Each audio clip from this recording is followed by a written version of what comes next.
Está buena la cosa, chavales. Bueno, ya sabéis que el Barcelona, la plantilla que tiene actualmente, ha sido confeccionada a base de corrupción, de trampas, de fullería, lo podemos llamar de muchas maneras y ninguna positiva. En fin, ya sabéis, mucho es público. En 2022, pues bueno, una venta ficticia de Barça Studio que sirvió para inscribir a Lewandowski, Koundé, Rafinha y compañía. Luego una venta ficticia de palcos VIP a través de la cual trataron de inscribir a Dani Olmo. En ese año, pues ya sabéis que ocurrió lo que ocurrió y que al final no se inscribió a través de esa venta de palcos VIP que llegó fuera de tiempo, sino que se hizo a través de corrupción, a través de los organismos estatales del CSD, ¿no? Igualmente, esa venta de palcos VIP, aunque llegó tarde para la inscripción de Dani Olmo, sí que la utilizaron para hacer las renovaciones fraudulentas de Pedri, Araujo, alguno más hubo, no lo recuerdo. Del mismo modo, a Gavi lo acabaron inscribiendo a través de una tropelía con el juzgado de lo mercantil que dejó sin efecto una resolución de la liga, aprovecharon ahí para renovarlo, lo consiguieron inscribir fraudulentamente, luego se echó para atrás esa cautelar que se dio en ese momento porque se acabó comprobando que nada era válido, pero llegamos hasta el día de hoy y Gavi sigue inscrito. Todo esto que se ha hecho sin ningún tipo de consecuencia. Pero es que esta misma temporada sigue habiendo una corrupción y es que con Ronny Bargi se han estado haciendo igualmente lo que sería considerado en cualquier liga seria alineaciones indebidas sistemáticas debido a un fraude de ley en la inscripción del jugador a lo largo de la primera parte de esta temporada. Ya se hizo previamente con Valde, se hizo con Gerard Martín, se hizo con Héctor Ford. ¿Y en qué consiste esta corruptela? Aquí entra el amigo, un adalid del barcelonismo, presidente de CENAFE, presidente de la Asociación para la Democracia y la Transparencia en el Deporte. Tócate los huevos.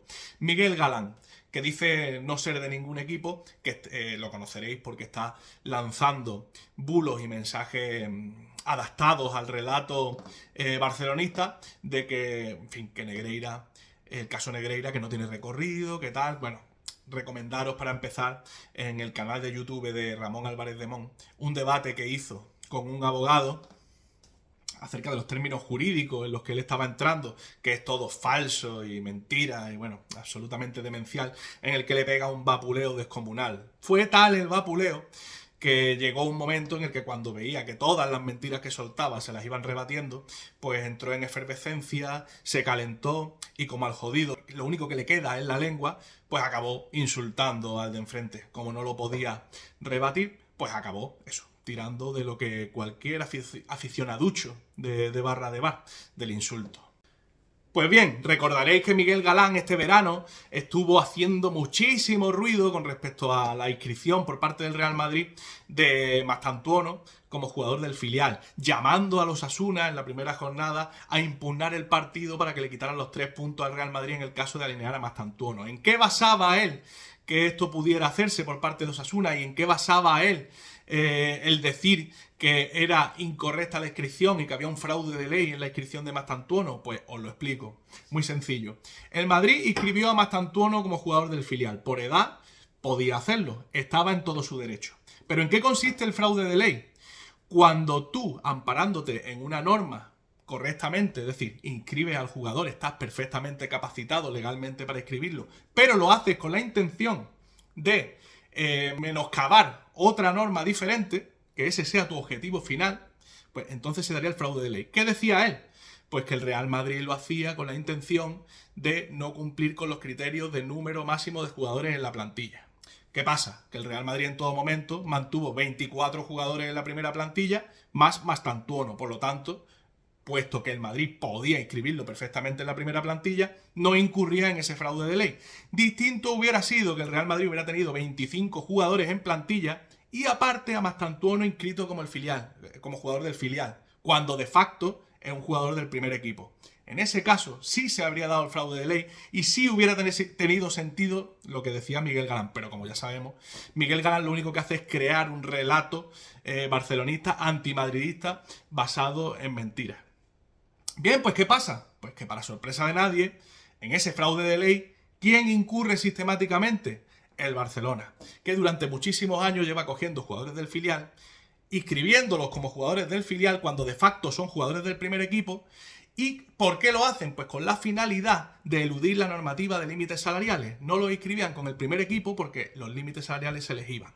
Por lo tanto, cuando haces algo que la ley te permite, es decir, inscribir a Balde, a Gerard Martín, a Héctor Ford y compañía así hasta el infinito, cuando haces algo que puedes, que es inscribirlos en el B, con la intención de saltarte otra norma, véase los límites salariales, entonces es un fraude de ley, entonces se da una infracción y se da una alineación indebida en toda regla. Pues ¿qué pasa? Como digo, pasó con Balde durante 2 temporadas seguidas, desde 2022 hasta 2024.